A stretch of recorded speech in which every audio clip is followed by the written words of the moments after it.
Just letting you guys know right now, I am actually live. If you click on my name, it should show my live stream on my channel. If not, just refresh, it'll most likely be there. But this is the top 10 best loadouts for Warzone 2. I'm going to be showing all these class setups on stream and on this video right now. So this is the number one setup. This is the meta setup right here, the ISO Hemlock MP5. So we're going to put on the Harbinger D20 for the sound suppression, bullet velocity, damage range, and recoil smoothness at the cost of aim down sight speed, aiming stability, and aim walking speed.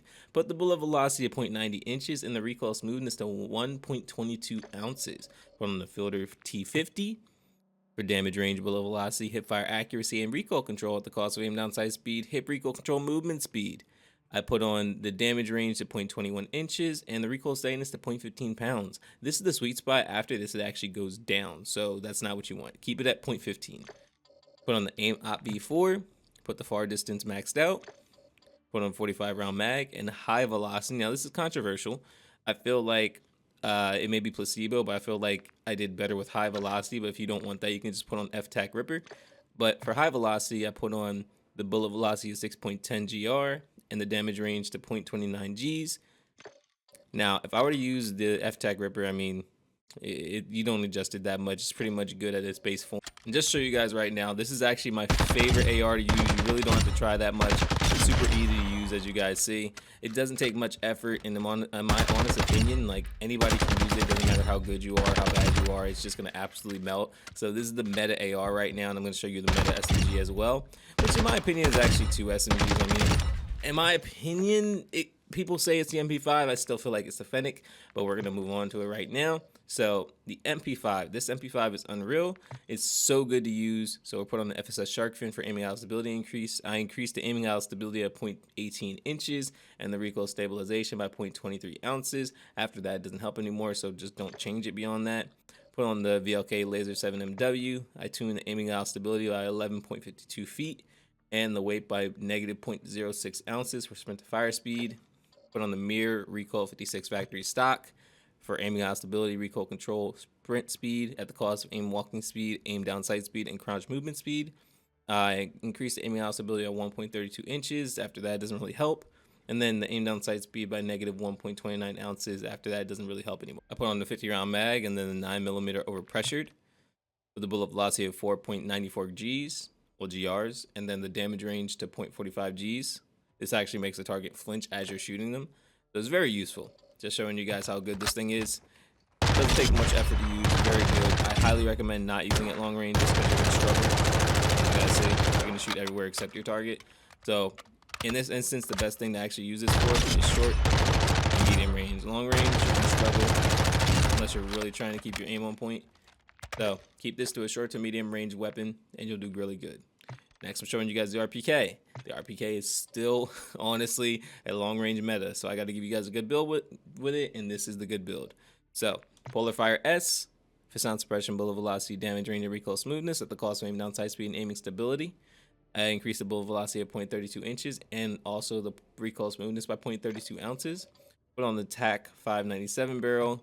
Now, if you guys don't want the TAC 597 barrel, you can put on either Oriolaz, the SZ, or you can just use TAC Ripper. It's completely up to you. Some people don't like a barrel. If you don't like the barrel, completely fine. Just use TAC Ripper. But this is for damage range, hip fire accuracy, movement speed, and bullet velocity at the cost of hip recoil control, aim down sight speed, and recoil control. So I increased the damage range by 0.26 inches and the recoil steadiness by 0.27 pounds. Put on the aim op V4. This maxed out the far distance, Demo X2 grip for recoil control at the cost of aiming stability. I didn't change the width. I increased the recoil steadiness by 0.74 ounces. And high velocity, I mean, I maxed out the bullet velocity, increased the damage range by 0.43 Gs. End result is absolutely dangerous. This thing is still amazing to use. In my opinion, it's just one of the most powerful weapons overall. You don't have to try much at all. Like, I'm barely holding down my thumbstick and it's just shredding extremely fast. Now, here's one thing. If you actually take off the barrel, what I've been told is the recoil is actually even easier to control. So instead of this basic recoil, you can take this off, throw on the TAC Ripper. Just to give you guys an example, it gives you even more accuracy, which is kind of nuts, as you guys see. Increase the recoil stabilization by about right here, 0.45. And then we go into the firing range again. Check this out. You barely have to try. Like, you literally barely have to try, and this thing is unreal. So whichever version you want to use, completely up to you. Like I said, I don't think it's detrimental to actually take off the whatever it was, the barrel, because as you guys see, it's still dangerous. Next, we're moving on to the Fennec, because they didn't really nerf my boy enough. They didn't. If they wanted to actually do damage to the Fennec, they would have done more damage. But this thing is still meta. I actually think it's better than the MP5. That's why I said I feel like there's two metas. So I put on the ZLR 16.5 ignition barrel for the damage range, bullet velocity, hip fire accuracy, and recoil control at the cost of aim down sight speed, hip recoil control, and movement speed. I increased the damage range by 0.25 inches, and the recoil steadiness I actually maxed out. You don't have to max it out. In fact, you can actually lower it a little bit if you want to.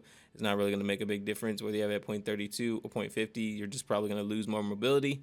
Put on the VLK Laser 7MW. I didn't change it that much. Well, actually, I didn't change it at all. If you want to change it, completely up to you. Maybe increase the aiming out stability. But this build already has a very good aiming out stability change. So, in my opinion, I wouldn't really change anything. Agile Assault 7 stock.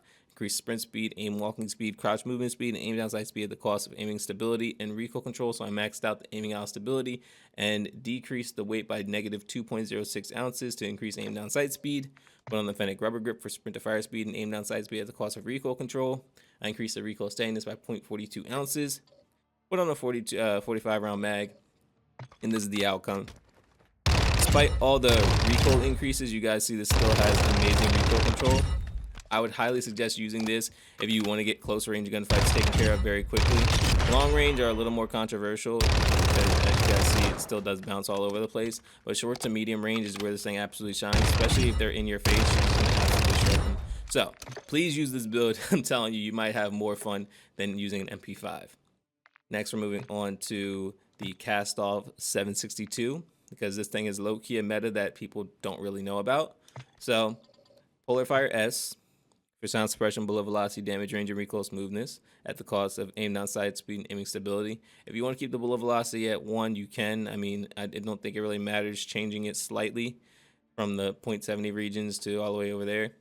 The recoil smoothness is 0.72 ounces, but on the cast 10 584mm barrel. For damage range, bullet velocity, hip fire accuracy, and recoil control at the cost of aim down sight speed, hip recoil control, and movement speed. Increase the damage range by 0.28 inches and the recoil steadiness by 0.26 pounds.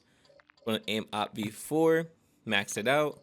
Demo X2 grip, increase the aiming out stability at 0.15 inches and the recoil steadiness by 0.29 ounces. And then I put on a 40 round mag. Don't put on the 20, it's just not worth it. 40 is good. Show you guys the outcome. This thing is incredible. It doesn't take much effort to use, and as you guys see, it literally melts.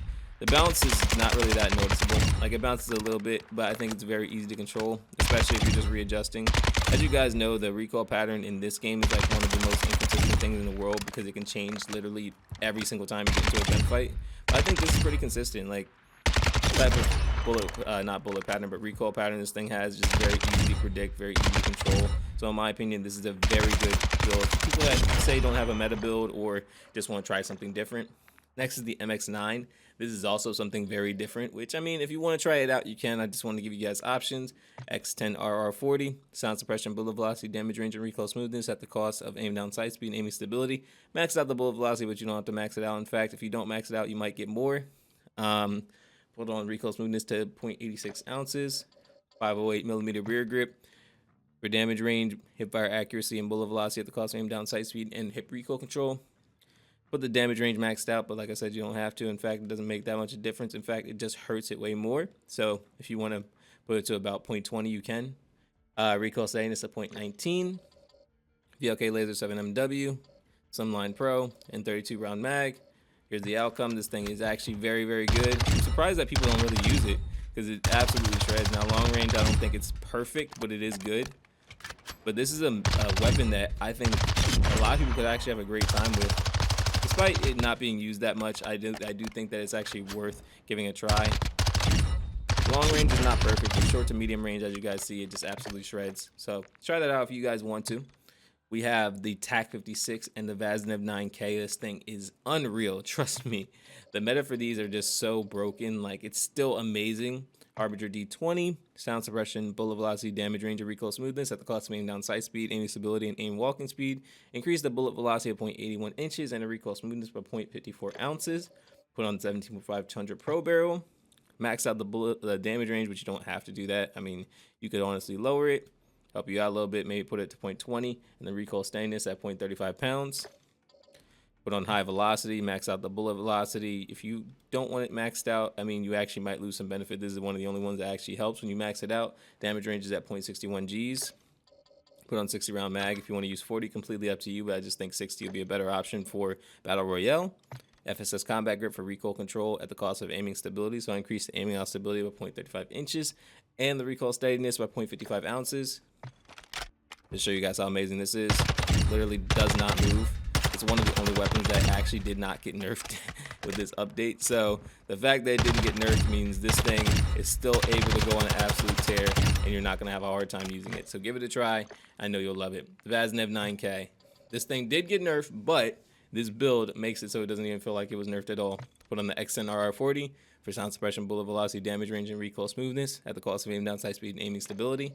Put on the SA Response 3 for bullet velocity, recoil control, damage range, and hip fire accuracy at the cost of aim down, sight speed, movement speed, and hip recoil control. Increase the damage range by 0.21 inches and the recoil steadiness by 0.23 pounds. One on the Koryo Lads 44 V3. I don't think you need to change anything like aiming out stability or aim down sight speed or sprint to fire speed. Just leave it alone. This increases the aim down sight speed and aiming stability. Lasers visible in ADS though, so be careful. Hold on the Otrizat stock, increases aim walking speed and sprint speed at the cost of aiming stability. So I increased the aiming out stability by 1.55 inches. I didn't change the weight. And I put on a 45 round mag. Outcome, incredible. Literally melts so fast. I actually am surprised more people aren't using it. It's not really worth trying to get into long range gunfights because you can get it done, but it's just really not worth the hassle. Stick to your short to medium range and you'll do a great job. Like I said, it's not impossible to win the long-range gunfight, but you're going to be wasting more bullets than necessary trying to even win it. As you guys see, it's just not worth it. You're going to go through in your entire mag and you're just better off closing the distance and either get into a short or medium range gunfight. Next is the M4. This is something else they did not touch, and it's absolutely insane. Put on the Harbinger D20 for sound suppression, bullet velocity, damage range, and recoil smoothness at the cost of aim down, sight speed, aiming stability, and aim walking speed. Increases the bullet velocity by 0.48 inches and the recoil smoothness by 0.50 ounces. High tower 20-inch barrel. Increase the bullet velocity, damage range, recoil control, and hip fire accuracy at the cost of aim down, sight speed, movement speed, and hip recoil control. Increase the damage range by 0.25 inches and the recoil steadiness by 0.24 pounds. Oreo Labs 44 V3. I didn't change the tuning, so you don't have to change the tuning. Demo Precision Elite Factory. Increase the aiming stability of recoil control at the cost of aim down, sight speed, crouch movement speed, aim walking speed, and sprint speed. No big deal.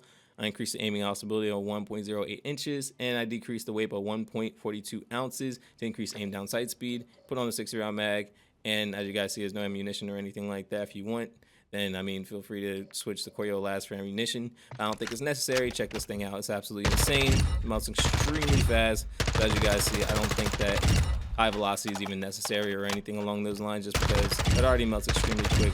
You don't need anything else additional, and I feel like it'll just help hurt it. So just stick to what this has and you'll do great. Last but not least, the TAC V. Now the TAC V did get nerfed, but with this build, I guarantee you it won't even feel like it. So there's a Custovia DX90 for sound suppression, bullet velocity, recoil smoothness, and recoil control at the cost of aim down, sight speed, aim walking speed, and aiming stability. I increased the bullet velocity by 0.84 inches and the recoil smoothness by 0.99 ounces. I increased I put on an 18-inch precision 6 barrel to increase the damage range, hip fire accuracy, and bullet velocity at the cost of aim down, sight speed, and hip recoil control. Max out the damage range. Now, if you lower it, it's actually going to hurt it. So I really don't think that you should lower it. You should leave it alone. Unless you don't mind a little bit of an adjustment, then you can put it to about like 20 before you see any noticeable range reduction. Recoil steadiness at 0.39 pounds. Put on the AIM-OP V4, maxed out the far distance. 50 round drum and F-TAC Ripper for aiming out stability, hip fire accuracy, and recoil stabilization at the cost of aim down, sight speed, and walking speed. I increased the aiming idle stability by 0.24 inches and the recoil stabilization I maxed out. If you lower it, it's actually going to hurt it. So just leave it alone. Leave it where it is. Show you guys the outcome. Still absolutely insane. Now you do get like a slightly more recoil, but I think the trade-off is actually worth it. As you guys see, when you actually do hit the target, it's actually incredible. It still melts extremely fast. So in my opinion, if you want to have as little recoil as possible, just try to hit the middle body. And honestly, the recoil might just jump up to the head and make it easier for you. So keep it to the middle body. You'll most likely be fine.